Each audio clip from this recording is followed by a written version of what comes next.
Ladies and gentlemen, the President of the United States.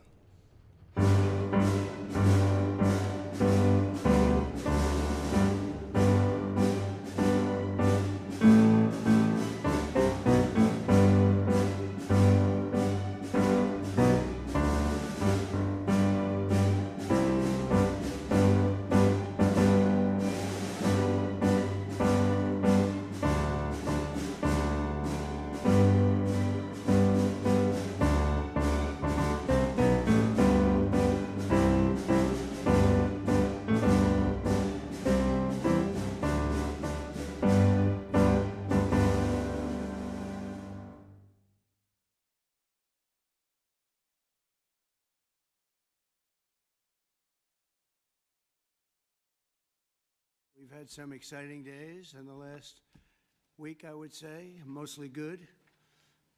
Some of the things you're reading about in Los Angeles, thank goodness we sent out some wonderful National Guard. They've really helped, and a lot of problems they were having out there. They were afraid to do anything, and we sent out the troops, and they've done a fantastic job. So I want to thank them very much. I also want to thank you for being here as we discuss one of the most exciting parts of the One Big Beautiful Bill. It is indeed a big, beautiful bill, and it's doing very well. The Trump Accounts, as they call it, pilot program, which will make it possible for countless American children to have a strong start in life at no cost to the American taxpayer, absolutely no cost. It's going to have a huge impact. I want to thank House Speaker Mike Johnson for, number one, being a great speaker, and number two, perhaps slightly less important, for being here today. Thank you, Mike. Along with Chairman Jason Smith, who's fantastic, and Representatives French Hill, August Pfluger, Blake Moore, Rob Bresnahan, and Frank Lucas. Thank you all, fellas. Thank you very much. We appreciate it very much. Thanks as well to many top business leaders from Invest America, CEO, Council. It's been a wonderful council. They've come up with some fantastic ideas. We're putting them into use. They're really the greatest business minds we have today. These men and women lead large, successful companies, and they're committed to contributing millions of dollars to the Trump account. And it's really, it's going to be something incredible for children and for their employees in many cases.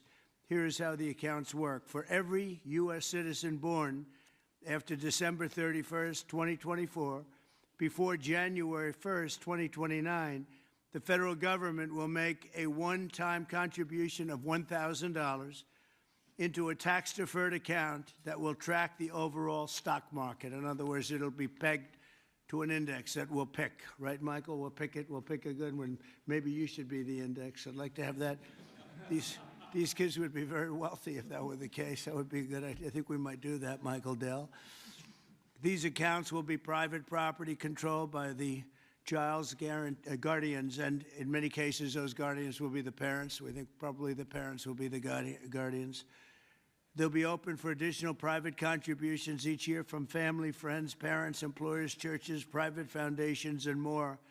This is a pro-family initiative that will help millions of Americans harness the strength of our economy to lift up the next generation, and they'll really be getting a big jump on life, especially if we get a little bit lucky with some of the numbers and the economies into the future. In addition to the substantial financial benefits of investing early in life, extensive research shows that children with savings accounts are more likely to graduate high school and college, buy a home, start a business, and are less likely to be incarcerated. Trump accounts will contribute to the lifelong success of millions of newborn babies. They are fully, and this will be very interesting, I think, for everybody to hear, they are fully funded through targeted reforms in the One Big Beautiful Bill, like the $1.7 trillion in mandatory savings, welfare reforms to stop waste and fraud, a 3.5% remittance tax, and more. And it's just a part of that. The One Big Beautiful Bill is among the most important pieces of legislation in our country's history. I don't think there's ever been anything bigger. And I think it's going to go down as certainly one of the most important things we'll ever have done.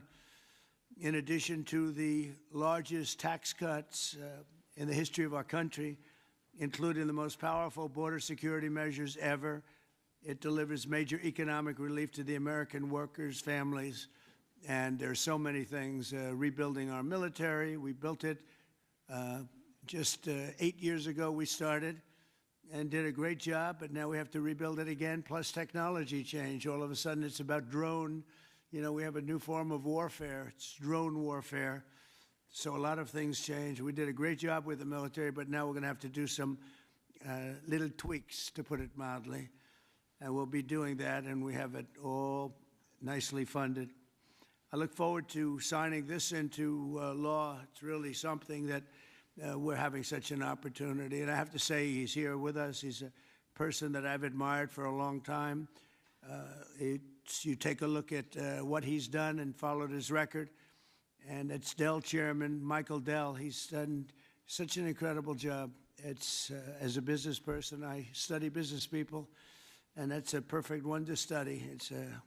It should be almost mandatory reading. So I want to congratulate you on that, and thank you for the idea, because you're the first one that really brought this to my attention. I know that you and your friends have been talking about it for a long time, but other presidents didn't get it done, Michael, right? So we got it done. Congratulations. Thank you very much. Sure. I want to also give some recognition to my friend Brad Gerstner, who helped get us all organized and That's right. And actually thank you very much. Good, Brad. Spearheaded this. Good. And also we have with us a very powerful man in the world of business, CEO David Solomon of Goldman Sachs. David, thank you very much. Thank you for having me here today. Friend. Thank you. Thank you very much. Uber CEO Dara Khosrowshahi. Where is Khosrowshahi? Right here. Where? Thank you very much. That's a hell of a name, but you've done a hell of a job, so that's appropriate. And also, again, Chairman Smith for doing such a job. Nobody knows taxes better than Chairman Smith. When we have a problem, Mike, we go to see Chairman Smith, right? So I want to thank you very much, Dara and Chairman Smith. I appreciate it. So I'd like to begin by asking Speaker Johnson to say a few words, and I think then we're going to go to Michael Dell, David Solomon, we're going to go to Dara, and then to Chairman Smith. Thank you very much. Mr. President, thank you so much for your bold, visionary leadership. It is the key to all of this great success that we are achieving. And the One Big Beautiful Bill, it is not an overstatement to say it will be one of the most consequential pieces of legislation in the history of Congress. There's a lot in here. And by extension, or I would say it is an extension of the figure who I believe will be the most consequential president of the modern era, if not all American history, and that's the gentleman sitting to my left. So I want to thank you for that. Thank you very much. That's a beautiful statement. Huh? Well, I like him too. Thank you. It's a statement of objective fact, and every working American understands, I think, the principle behind this concept that we're discussing today. If you have a 401k, you understand the power of investing early for the future. Trump accounts take that same principle, and they apply it from the very beginning of Americans' lives. It's a pretty simple concept. The families that opt in will receive a one-time payment of $1,000 to a Trump account that parents can contribute to.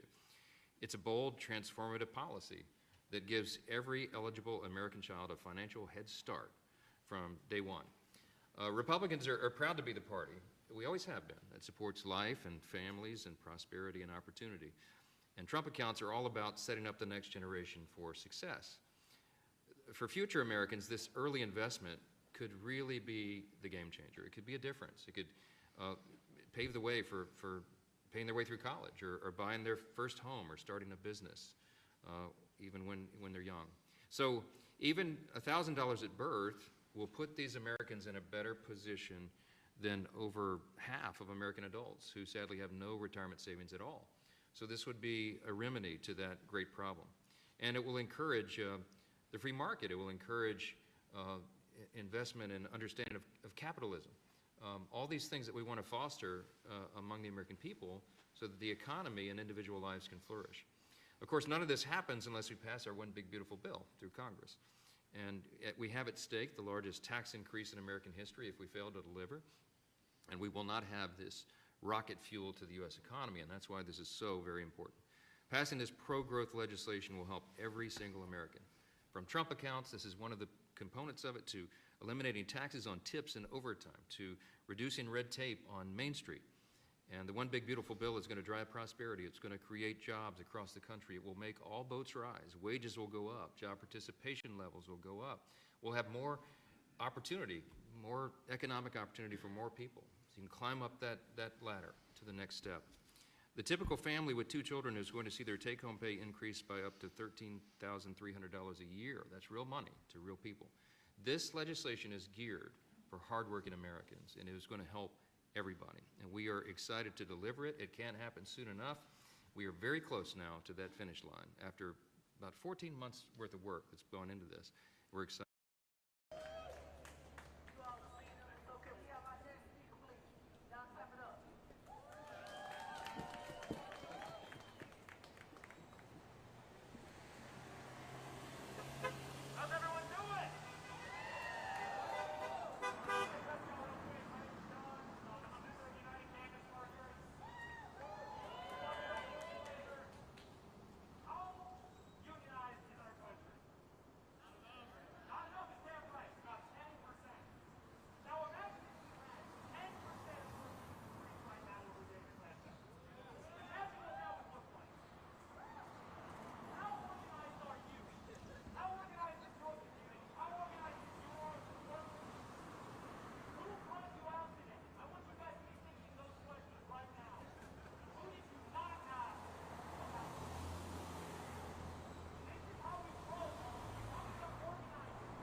The funds in these accounts invested in American enterprise and innovation will grow over time into substantial nest eggs, providing support for education, home ownership, and starting families. The ability of families, friends, benefactors, and employers to match the government's generosity amplifies the life-changing potential of this initiative. Thank you, Mr. President, for your visionary leadership on this critical issue. These Invest America accounts will profoundly impact countless young Americans, ensuring they truly benefit from what Abraham Lincoln described as the right of every American, the right to rise. Thank you. Thank you very much, Michael. And we really have come a long way since you came to see me about 6 months ago with your beautiful wife. We had a nice talk. I said, that sounds pretty good. Let's think about that. And it's everybody I've spoken to about it, they can't even believe it. And because of great politicians and political leaders like we have, I think this is going to go quickly, very well and very quickly. So I appreciate it. Thank you very much. David Solomon, please. Thank you, Mr. President. I'm thrilled to be here with everyone and excited to participate in this important and timely discussion. I'd also like to acknowledge the efforts of so many in Congress on this very significant issue, and in particular the members here, and particularly the leadership of Senator Cruz and Representative Moore, who've played a big role in helping drive this forward. We also wouldn't be here today without the leadership of Brad Gerstner and Michael Dell in really having the vision, the energy, the passion, the commitment to help move this forward. So thank you both. There are many reasons why the United States has the largest and most dynamic and most innovative economy in the world. But one of the most important is the fact that our system of democratic capitalism incentivizes a culture that does not penalize people for taking risks. In fact, it incentivizes people to have a vision to go out and attract funding that's necessary to make their vision a reality. It is no mistake that many of the most important and innovative companies in the world today started in a parent's garage or on a college campus or in any one of a number of unlikely places in the United States. One of my worries is that our current and future generations of young people don't fully appreciate and aren't as educated as well as they can be on markets and capitalism. And while capitalism is not perfect, it helps fuel the American dream. This initiative gets at the core of binding those future generations to the benefits and the potential of America's great companies and markets. Early childhood investments have far-reaching benefits, and Goldman Sachs is proud to support this initiative. This is an exciting opportunity for public-private partnership and for both communities and companies to invest in young people, the future of America. Once we see the Invest in America Act signed into law, Goldman Sachs would be excited to further support this Invest in America initiative.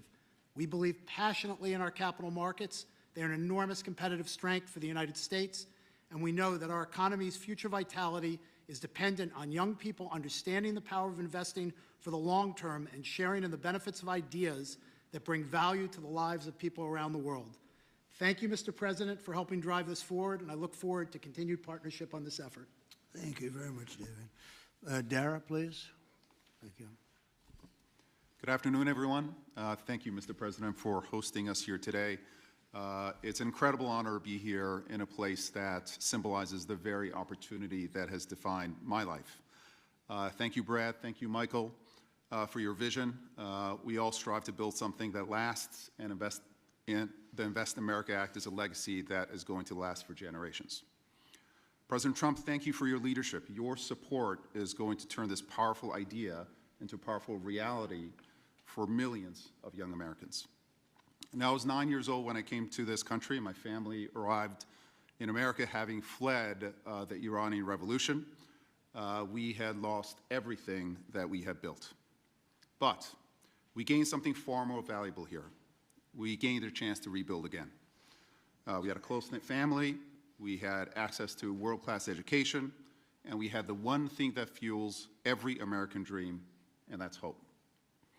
So what if we could bottle up that hope? What if we could give that same power of hope, real, tangible hope, that comes from having a stake in your own future and a stake in the best companies in the world, to every single child that's born in this country? That's the promise of the Invest America Act. It's not just an account, it's a launch pad. It puts the unstoppable engine of compounding to work for our kids, building a future for them from day one. This mission is personal to me, and it's core to us at Uber. Every day we see people using our platform to create opportunities for themselves, to save for a home, to pay for tuition, to build their own American dream one trip at a time. And that's why Uber is so proud to support this bill, which also includes benefits for millions of Uber drivers and couriers in the form of no tax on tips. Mr. President, our earners are grateful for your support. Thank you very much. Right? What a great job. You know, when you think we're doing a lot of work on Iran right now, and yes. I see that what you just said, you came here and Absolutely. They took it all away from you, and you started, and you've become one of the biggest anywhere in the world. What a great story that is. Thank you very much, Mr. Congratulations. President. And we wish you all the success there. Thank you very much. We'll need it. We're going to need it for that. That's it. They're tough negotiators. They're great negotiators. Yes. Among the best. Look at Yes. you. Thank you very much. Thank you. Appreciate it, Dara. Jason, please. Thank you, Mr. President. I want to first start off by thanking you for your leadership, your vision, your commitment to workers and families throughout this country. The One Big Beautiful Bill would not have been possible without you. And it delivers the largest tax cut in U.S. history, the largest mandatory spending cuts in U.S. history, the most significant welfare reforms in U.S. history, and the largest one-time investment in border security. So it's things to be extremely proud about. Representing Southeast Missouri, I'm extremely proud about how you're delivering for working families. No tax on tips. A waitress like the waitress in Nevada that talked to you about no tax on tips, and the other 4 million tipped employees in the country, they will see an extra $1,700 in their paycheck because of the no tax on tips. That's significant for someone who's just trying to put food on their table and clothes on their backs. The linemen working overtime to restore power will get an additional $1,750 into their paycheck. Seniors will get $72 billion in tax cuts. The Trump investment accounts will be a game changer for new parents, even before their newborn baby can walk or talk. Their child will have money saved to one day learn a trade, start a business, or to buy a home. Every child born under this policy will have a better shot at a future. It does not matter if they live on a city block or on a county road.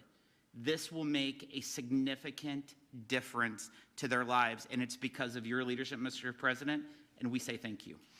Well, thank you very much, Jason, and hopefully we're going to get that through, and we have a certain date picked out, an ideal date. If it takes a little longer, that's okay, but ideally we're going to get by a certain date. And again, I think it's one of the most important pieces of legislation we've ever had before us and that the country's ever had. I'd like to ask, if I might, Brad Gerstner, one of the most successful people in our country. I'm a friend of Michael very much, and Michael has great respect. And if you don't mind, Brad, I'd like to say a few words, please. Thank you. Well, first, it's a great honor and privilege to be here. We wouldn't be here without your leadership. And for me personally, to be here with my son, Lincoln Gerstner, happens to be named after the gentleman over your right shoulder. Where's Lincoln? Well, he's good looking. He's much better looking than you. What happened? Hey, we all want our kids to be better than ourselves. But it was around our small kitchen table that this idea was really born. I started off like Jason Smith in a small rural town in Indiana. My dad had lost everything in 1978 trying to start an auto parts company, and the Japanese were tearing apart our auto industry. We had double-digit interest rates and inflation. Our family mortgaged the house to keep the company going and ultimately lost everything. So I know a little something about starting with nothing. And I know what it felt like that first time you had a little skin in the game, where you thought you had a shot. You went from nothing to something. And like Dara said, that is the great story of America. The promise that there's mobility, the promise we can move up that ladder. But today, we've moved to a society of dependency, right? I saw somebody answer the White House's tweet on this today by saying the answer to socialism is more capitalism. This is more capitalism. Yeah. This is aligning every child in America with the upside of free markets and the benefits. And that is your Main Street agenda, Mr. President. No tax on tips, that doesn't help rich folks. That helps the people who feel left out and left behind. No tax on overtime, no tax or deduction on Social Security, and the Trump accounts, right, that everybody in this room are here and we've been working so hard on, but would never come to fruition without your leadership. Those will change the game forever.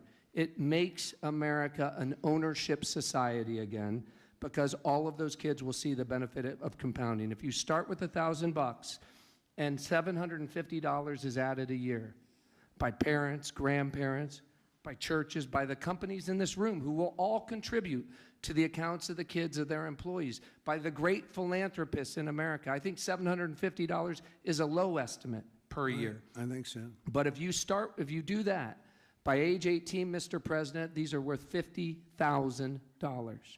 By age 30, they're worth $175,000. And if you do it every year of your life, at age 50, they're worth $1 million. You are giving the shot for every American to feel like they're in the game again, part of America with that economic mobility, that dream that led Michael Dell to start Dell Computer in his dorm room, Dara to feel like he had a shot after coming here from Iran, and a couple poor kids from Missouri and Indiana to make it to where we are today. So thank you for your leadership. This would not happen without the reconciliation bill and the work of the many in this room, but spearheaded by the Speaker and Jason Smith, the big, beautiful bill. This is the vehicle to get the Invest America Act passed. So thank you, sir. Oh, thank you very much, Brett. Great job. And nobody knew I was going to call you. He might have done the best job of the group. Got to think about that, Mike. Good recommendation, Michael. Does anybody have any questions? I think it's something that's really got to be talked about because it's somewhat of a miracle that we're close to pulling it off. Please. What's the latest estimate on when you think the big, beautiful bill will pass? We put Independence Day as a self-imposed deadline, and we certainly hope, I believe, we can still meet that. It's up to the Senate. The bill's in the Senate's hands now, but spoke with Leader Thune as recently as last night.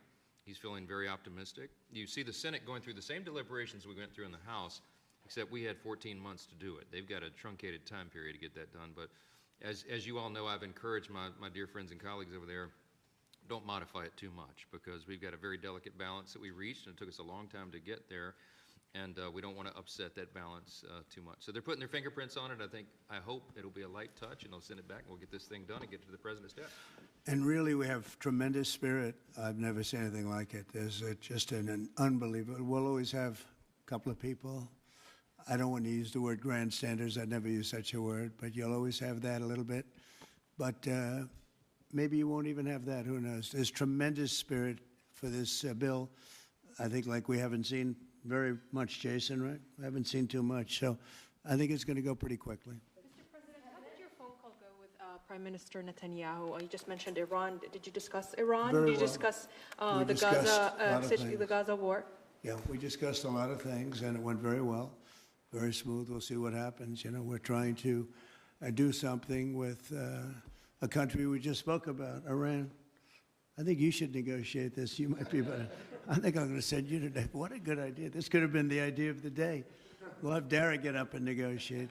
They are good negotiators, but they're tough. Sometimes they can be too tough. That's the problem. So we're trying to make a deal so that there's no destruction and death. And we've told them that, and I've told them that, and I hope that's the way it works out. But it might not work out that way. We'll soon find out. Yeah, please. Mr. President, in 2020, when you were talking about unrest in American cities, you said, quote, "We have to go by the laws. We can't call in the National Guard unless we're requested by a governor." What changed now? Why is this situation different to not consult with Governor Newsom about this? Well, the biggest change from that statement is we have an incompetent governor. So I talked about governors, but I didn't talk about he's an incompetent governor. Look at the job he's doing in California. He's destroying one of our great states. And if I didn't get involved, if we didn't bring the Guard in, and we would bring more in if we needed it, because we have to make sure there's going to be law and order. You had a disaster happening, and they now admit it was a disaster. I watched the chief yesterday, who's a good man, by the way, and he said, "Well, we're lucky we did this because they were overwhelmed. You saw what was happening." So we did the right thing. Everybody agrees to that. But you have a governor who let the city burn down, didn't want water to be sent down to him. And I sent billions of gallons of water. I wanted to do it in the first term. He wouldn't do it over, I don't know, they have environmental reasons, but there were no environmental reasons. I think it's just a political philosophy. But it's lucky for the people in Los Angeles and in California that we did what we did. We got it just in time. It's still simmering a little bit, but not very much. Yeah, and what please. crime has he committed that would warrant his arrest? What crime has Governor Newsom committed? A crime has he committed? Yeah, to warrant his arrest, as you had I think it's suggested earlier. primarily primary crime is running for governor because he's done such a bad job. What he's done to that state is like what Biden did to this country. And that's pretty bad. It's the wrong philosophy. Thousands, hundreds of thousands of illegal immigrants, many of them prisoners. They're taking up your health care. They're taking up your space in schools. They're taking up your hospital. And in many cases, they're criminals. And we have to do something about it. And we're doing something about it. I want to thank the incredible patriots of ICE and Tom Homan, who has been incredible, and Kristi Noem, likewise incredible. The job they're doing. And it's like an unforced error. There was no reason for this. 21 million people were allowed into our country, and many of those people were criminals. And it's a shame. It's a shame. But we're getting them out. And I will say, I think it's a 95-5 issue, just like so many other issues, 95-5. And the Democrats lost an election in a landslide because they're on the wrong side of the issues. I mean, it's not even conceivable that somebody would do the kind of things that he did. And then, you talk about projects. They want to build a train going from San Francisco to L.A., and it's costing hundreds of billions of dollars more than they thought it was going to cost. It's not even believable. To Brad and to people sitting here, would you believe that a train, it was going to cost X dollars and it might be 100 times X? Would have paid for this for about 50 million American children. You're right. 50 million American children instead of a 3-mile train track that never got built. We could have put Lincoln in charge with no experience. He would have done a good job. I guarantee you that. All right, please, Peter. Mr. President, have you gotten an update from your negotiating? Thank you, President Trump. So it seems like Gavin Newsom likes the attention that he's getting right now from you. I do. Yeah, I think it seems like he does. If you look at recent history, somebody who was running for president, you, who got arrested and had a mugshot, you could make the argument that politically that wound up helping you. Are you worried at all at this moment that talking about him getting arrested could be helpful to his political prospects? Because a lot of people think he wants to be sitting right where you are. Well, in my case, it was a witch hunt, and everybody knew it. And I was able to explain that during the process. Otherwise, I wouldn't be sitting here right now. And it was a total witch hunt. It's proven to be a witch hunt, and you see what's happened. In his case, it really is very obvious. You look at what's happened between the fires, I could name 10 things right now. We talk about the trains. We talk about all of the costs in California. You talk about all of the people that are flowing in, destroying life for everyone else. So no, I don't think it's going to help him. I think it's actually very bad for him. And right around the time that we were walking in here, the governor and the state attorney general said that they're going to sue you for sending the National Guard in. They're saying there's no invasion, there's no rebellion. The president is trying to manufacture chaos and crisis on the ground for his own political ends. Federalizing the California National Guard is an abuse of the president's authority under law. Well, it's interesting. You watched the same clips as I did. Cars burning all over the place, people rioting. And by the way, we stopped it. We were able to make it much better, but it still looked pretty bad. And in watching clips last night, people were saying, this is really a big problem. And until we went in, if we didn't do the job, that place would be burning down just like the houses burned down. They were in big trouble last night, Peter. You know it. And the night before, and the night before that. And I feel we had no choice. I don't want to see happen what happened so many times in this country. I watched Minneapolis burn. Look at what happened in so many different parts of California. You take a look at what happened in San Diego. There's so many different places where we let it burn. We want to be politically correct. We wanted to be nice. We want to be nice to the criminal. And what you're doing is destroying the fabric of our life in this country. No, we did the right thing. We've been given credit by people that I would least suspect. Why I would say that some of the people that came in and said, thank goodness, they said, some of them, thank God that Trump got involved. And I'm very happy I got involved. And I think Gavin, in his own way, is probably happy I got involved. Yeah, go ahead, Peter. Hey, what do you make of the fact that he says you want a civil war on the streets of America?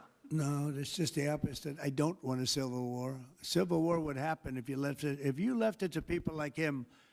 And I liked him. I always got along with him. Never had a problem with him, but he's grossly incompetent. Okay. Negotiators in London. Have you gotten an update from your team in London negotiating? What? Louder. Have you gotten an update from your team in London negotiating the China trade talks? We are doing well with China. China's not easy, just like your home country is not easy there. I think we're doing very well. They're over there now. I'm only getting good reports. It's a little early, but they'll be calling in soon. In fact, probably when I get back, I'll have my first call from them. We want to open up China, and if we don't open up China, maybe we won't do anything, but we want to open up China. It'll be a great thing for China, a great thing for the rest of the world. Are you willing to lift export controls when it comes to China? Did you give your negotiators any sort of limitations? We're going to see. Look, China has been ripping off the United States for many years. Nobody charged them 10 cents. No president had the courage to charge China for whatever reason. They didn't want to do it. I took in hundreds of billions of dollars. I put on tariffs on China when I got in first term, and we took in hundreds of billions of dollars. And then I did it again, but I did it for a lot of others. If you look at the stats, the deficit last month was cut in half. Everybody was shocked. I wasn't shocked. I think a lot of the people at this table weren't, because they saw the billions of dollars that were pouring in, and the tariffs hadn't even started yet, just about. They were in cars. They were in some countries at a very minor level.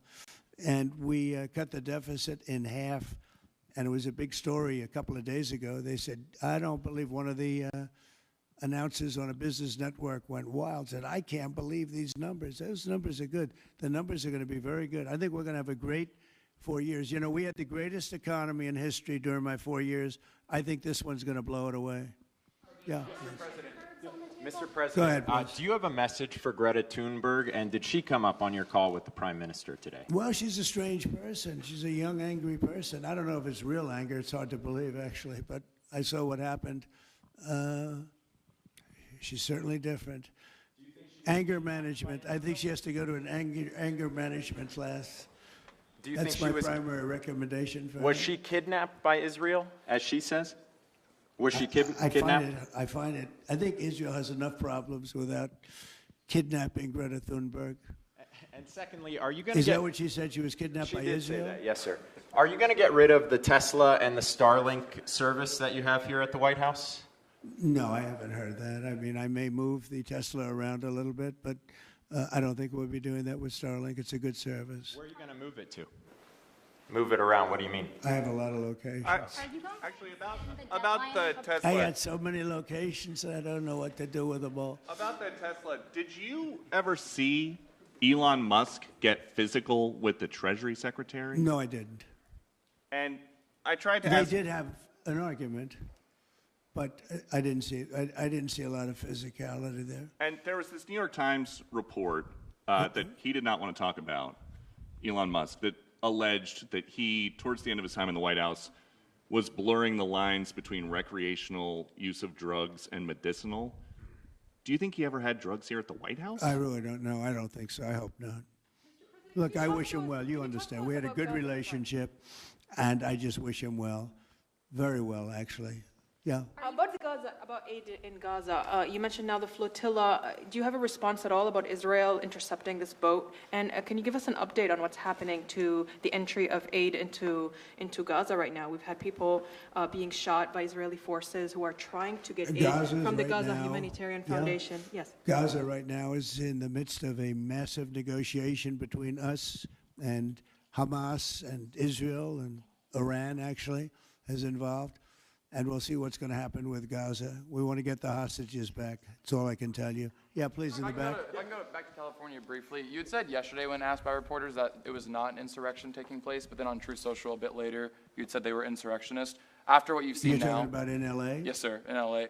I wouldn't call it quite an insurrection, but it could have led to an insurrection. I mean, that was a lot of harm that was going on last night. I watched it very closely.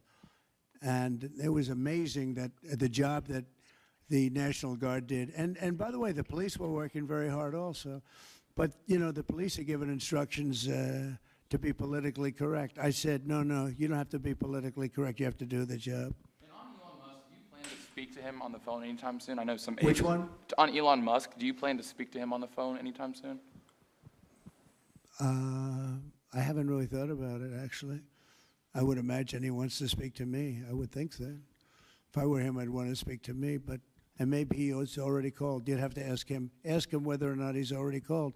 But I'd have no problem with it. If he calls you, pick up and speak to him? Well, I don't want to say that, but I would imagine he'd want to talk to me. You were supposed to get a counter Yeah, please. proposal. You were supposed to get a counter proposal from Iran today. Have you gotten that proposal? And what is the main impediment? We have a meeting with Iran on Thursday, so we're going to wait till Thursday. And what's for the that main proposal. impediment to getting a deal? Well, they're just asking for things that you can't do. They don't want to give up what they have to give up. You know what that is. They seek enrichment. We can't have enrichment. We want just the opposite. And so far, they're not there. I hate to say that because the alternative is a very, very dire one, but they're not there. They have given us their thoughts on the deal, and I said, it's just not acceptable. This is the main topic for Prime Minister Netanyahu today when you spoke? I would say, yeah. I don't know what else. I can talk about the weather. Well, you can talk about Lebanon also, sir. Pretty much, The Lebanon. that's the main topic. Lebanon is the We ceasefire talked in about Lebanon. Lebanon Yes. also, yeah. We What, did. what about Lebanon, sir? Well, Lebanon's working very hard. They have a great new ambassador that I put there. Man, I know very well. He's very smart. I didn't even know he was Lebanese. And I said, why would you want Lebanon? He said, I was born there. I love it. I love the people. I said, it's very dangerous going to Lebanon. There are some ambassadorships that are wonderful. There are some that are dangerous. I said, Michel, his name is. It's a he, Michel, very elegant man. And I said, why would you want this? And he said, because I love my country and I love those people. I said, it's very dangerous. He goes, I don't care. This is not a man that lived on danger. He's a very successful man from here. And he wanted to be the ambassador despite probably a very dangerous situation he's going into. You see what's going on. But I had great respect for that. He loves that country. He loves it. He was born there. He loves the country. Yeah. Mr. President, you've Please. got a big, beautiful parade coming up on Saturday. We do. What's your biggest expectations for that? And I've got a second question in regards to Gavin Newsom. Go ahead and talk about the big, beautiful parade. It's such a, thank you, Brian. It's such a, I think, important moment for this country.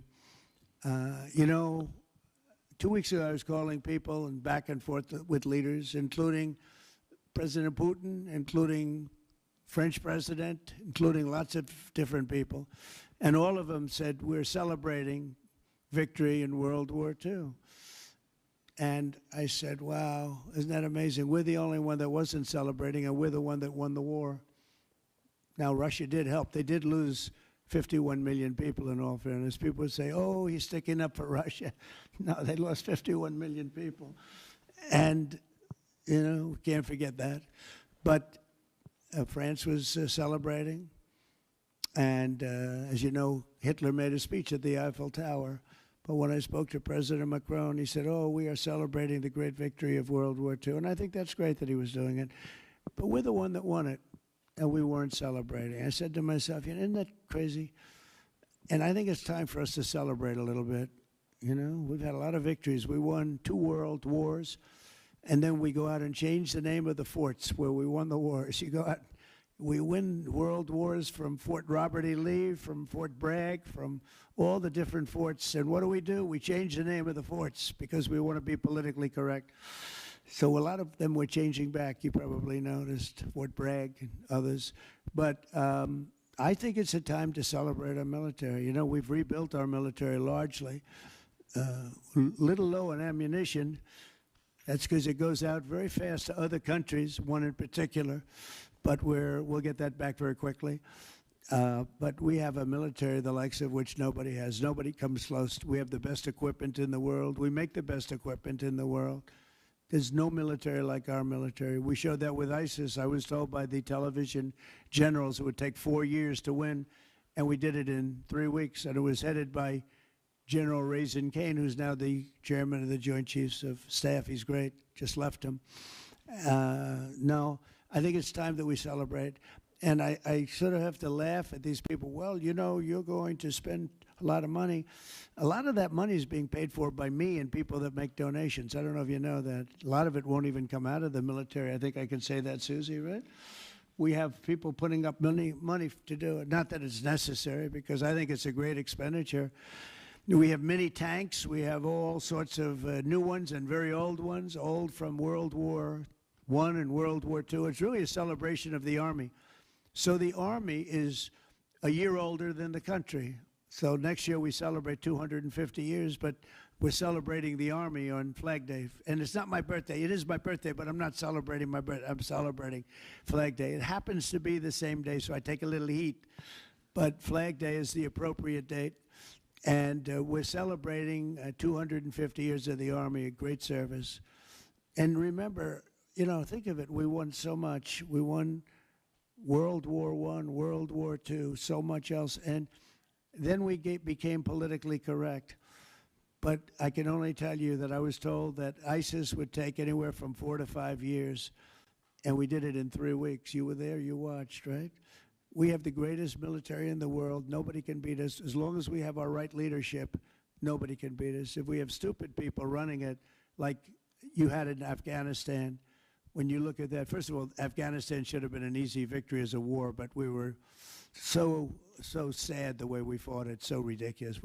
We fight not to win, but we didn't used to be that way. And we're celebrating, because I think the day in Afghanistan was the saddest period of time in the history of our country. That was a Biden mess with bad generals like Milley and others. They were bad. They were incompetent generals. I know all the good ones and the bad ones. We got rid of most of the bad ones. But it was time to celebrate, and that's what we're doing. So it's on June 14th, and it's going to be a parade the likes of which I don't know if we've ever had a parade like that. It's going to be incredible. We have even though it's the Army, we have a lot of those Army airplanes flying over the top, and we have tanks all over the place, and we have thousands and thousands of soldiers going to bravely march down the streets. It's going to be a beautiful day, I think, and we're going to celebrate our country. You spoke of leadership, and real quickly, speaking of Gavin Newsom, is he the right leader for California, considering how massive their economy is and all these U.S. investments coming in?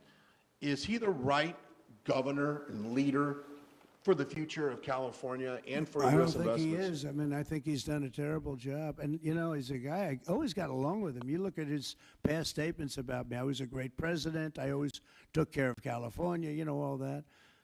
But I'm just talking on results. You look, you know, he has the advantage of beautiful weather, maybe the best weather of any state when you think about it. Beautiful weather, beautiful ocean, beautiful everything. You have all the advantages, and he didn't take advantage of that. And he's let people come in by the millions who are overrunning your hospitals, your education system, and your police. Your police are being overrun. Look at what's happened. He should only be happy I sent in the military, because if I didn't send him in, you would have had a problem there, the likes of which we haven't seen in a long time. Yeah, please. Thank you, Brian, very much. On supersonic flight. Supersonic? Yes, sir. I know you just signed an executive order on it. Do you want to see a supersonic Air Force One in the next 10 years or so? Oh, well, I don't care too much about that, but I would like to see, you know, if you think about it, flight, the word flight's an interesting word, but it's probably the only category where we've actually gone backwards, because we used to have the Concorde, and we could fly to London, Brad, very quickly and nicely. And today it takes you 2 times and 3 times as long. It's the only thing where we've regressed. By the way, the Concorde, to my way of thinking, to this day, Michael, because you're very much into aesthetics, I know, but to this day was one of the most beautiful pieces of art I've ever seen. It was a piece of art, the beauty of the Concorde. It was the most beautiful plane, but it was you know, got you there in half the time. Now you spend a lot of time, and there's no reason for it. Because, you know, they have the sonic boom. It's not a huge problem, but they have the sonic boom thing pretty well figured out. The technology changes, the change in the skin, the change in weight, all of the other things. There's no reason why we shouldn't do great. So we are making it possible for them to do supersonic, and get us back on the track. I mean, think of it, 30 years ago, we actually had planes that flew much faster than we do now. It took you half the time to get to a location. So we've regressed, and we're going to progress. Mr. President, Mr. President? Sort of an amazing thing, isn't it, though? We've gone backwards. On Wall Street, they haven't done that. If Goldman Sachs was like that, you wouldn't have Goldman Sachs anymore. Mr. President, are you planning to deploy Marines? Are you planning to deploy Marines in California to address the situation in Los Angeles? Are you going to deploy Marines in California? We'll see what happens. I mean, I think we have it very well under control. I think it would have been a very bad situation. It was heading in the wrong direction. It's now heading in the right direction. And we hope to have the support of Gavin, because Gavin's the big beneficiary as we straighten out his problems. I mean, his state is a mess. And I'd like to get somebody involved in the rail because, look, personally, it should have never been built because you can fly there for $2. And what are you doing? They're doing that. You could drive. You could do lots of different things. You know, if they did a study, if you gave every passenger the finest limousine service in the history of our world, the most expensive chauffeur-driven white glove limousine service back and forth, we would have saved billions of dollars as opposed to building this monstrosity that's going up. And I've never seen anything. You know, I've seen cost overruns. I'm a person, I've always done well on cost overruns. I don't have them. But I will tell you, I have never seen cost overruns. You see them where they're 20% more, 50%, 100% more. These are thousands of percent. Nobody even knows. They have no idea. And it was supposed to be from San Francisco to Los Angeles. Well, they just made it way outside of Los Angeles. It's stopping in the middle of, I don't want to say nowhere because I happen to like one of those little cities very much, but it's way short of the destination. And our government is saying, you know, why are we involved in this thing? It's been handled so badly. Before him, but he really blew it. So, you know, all right, one more question. Speak to any of the discussions that were had there and the purpose of that retreat, your time at Camp David? What? Your time at Camp David, can you speak to what discussions were had there and the purpose of that retreat? Well, I don't want to speak to discussions. I mean, I told you what we were there for a little bit. We had discussions on many topics. We had a group of people, a large group of people, including generals and admirals and lots of others. And all I can say is our country's in great shape. We're in great shape economically. The bill that Mike and Jason and all the people are working on is going to be, I think, amazing. I think it's going to be one of the most important pieces of legislation we've ever had in this country. It's going to do things that you wouldn't believe.